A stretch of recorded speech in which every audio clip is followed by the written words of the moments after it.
বন্ধুরা আসলে মেট্রো রেলে আমরা কিন্তু কম বেশি সবাই জার্নি করেছি। বাট জার্নি করার ফাঁকে আমরা কিন্তু এমন কিছু যে মেট্রো রেলের কিছু বৈশিষ্ট্য রয়েছে বা যে মেট্রো রেলে উঠলে যে এত ভালো লাগে সেই জিনিসগুলো আসলে আমরা কখনো দেখি না যে আসলে কোন জিনিসগুলো বেশি ভালো লাগে। সো বেসিক্যালি আজকে আমি এই ভিডিওটাতে সেটাই আপনাদেরকে দেখাতে চলেছি।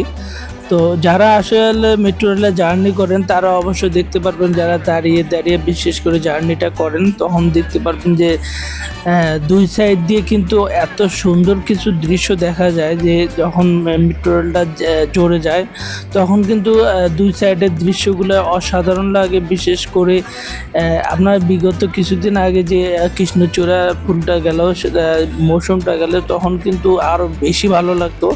বাট আনফর্চুনেটলি এই ভিডিওটা আমি পরে করছি।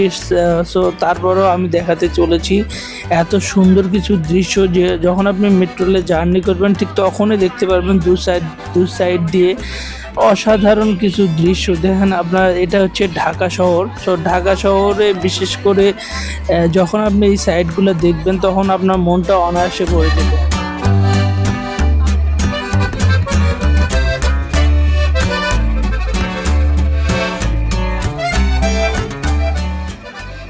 আমরা আসলে যখন ঢাকা শহরে বসবাস করি তখন কিন্তু দেখি যে দুই সাইডে কিন্তু অনেক, আপনারা দেখতে পাচ্ছেন যে বাসা বাড়িতে থাকলে কিন্তু শুধু ইট পাথরের শহর দেখা যায়।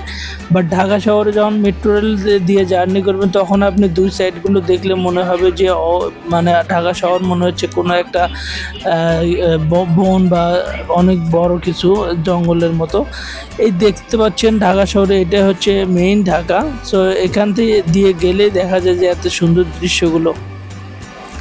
তো বিশেষ করে এটা হচ্ছে যখন আপনি পুরাতন এয়ারপোর্টটা দিয়ে যায় তখন দেখতে পাচ্ছেন চারপাশটা এত সুন্দর লাগে এবং এত ভালো লাগে, অপরূপ দৃষ্টিতে মনে হয় যে তাকিয়ে থাকি এবং শুধু দৃশ্যগুলোই দেখি।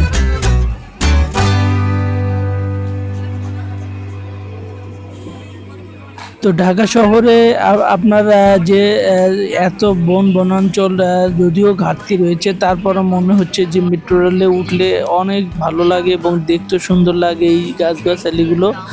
তো দর্শক, আজ আমি এগুলোই দেখাতে চলেছি।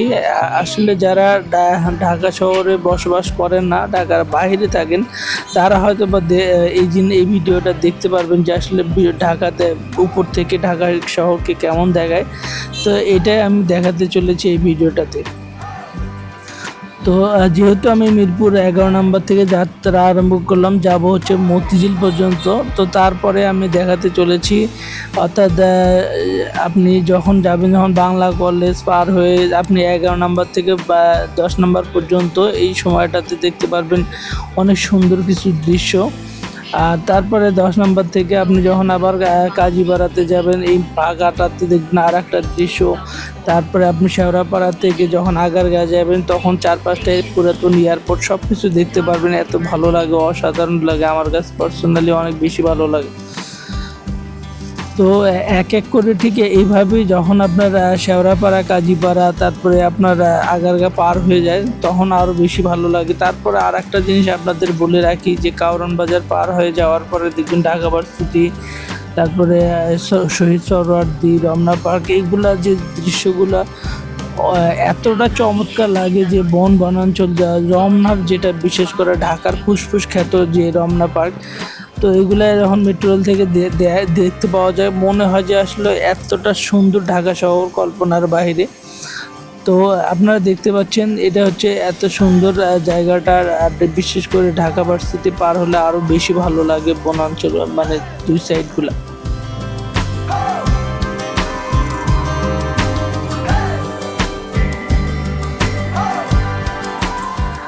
আর অপর পাশে যদি আপনি দেখতে পারেন যে সংসদ ভবনটা, সেই সংসদ ভবনের জায়গাটাও কিন্তু অনেক খোলামেলা জায়গা, তারপরে সবুজ অভয়ারণ্য এবং আপনার হচ্ছে সংসদ ভবন।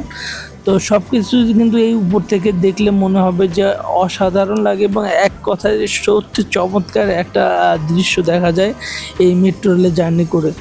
তো যেহেতু আসলে মেট্রো রেলে জার্নি করি, সো এখানে যখন দৃশ্যগুলো দেখছিলাম তখন মনে হচ্ছিল যে আমি আপনাদেরকে দেখাই। তো এই কারণে বিশেষ করে আমি এই ভিডিওটা করা। তো অনেক চেষ্টা করলাম যে আপনাদেরকে এই ভিডিওর মাধ্যমে দেখাতে এই অনেক ঢাকার আসলে দৃশ্যগুলো কেমন হয় মেট্রো রেলে চড়ে যখন জার্নি করি। সো এটাই আপনাদেরকে দেখাতে চলেছি। এবং যদি আপনাদের দর্শক এই ভিডিওটা আসলে করার উদ্দেশ্য হচ্ছে আপনাদের যারা ঢাকার বাইরে থাকেন তাদেরকে দেখানোর চেষ্টা। সো আর এই হচ্ছে ঢাকা শহর। এই দেখছেন মেট্রো রেলে কত লোক যে যাতায়াত করে আসলে তার হিসাব নেই। প্রত্যেক দিনে কিন্তু হিউজ পরিমাণ লোক যাতায়াত করে এই মেট্রোতে। তো সব কিছু এত ব্যস্ততার মাঝেও আজকে দেখাতে চলেছিলাম ঢাকার সেই চিরচেনা দৃশ্যগুলো মেট্রো রেল থেকে কেমন হয় দুই পাশেরটা, সেটাই আপনাদেরকে দেখালাম।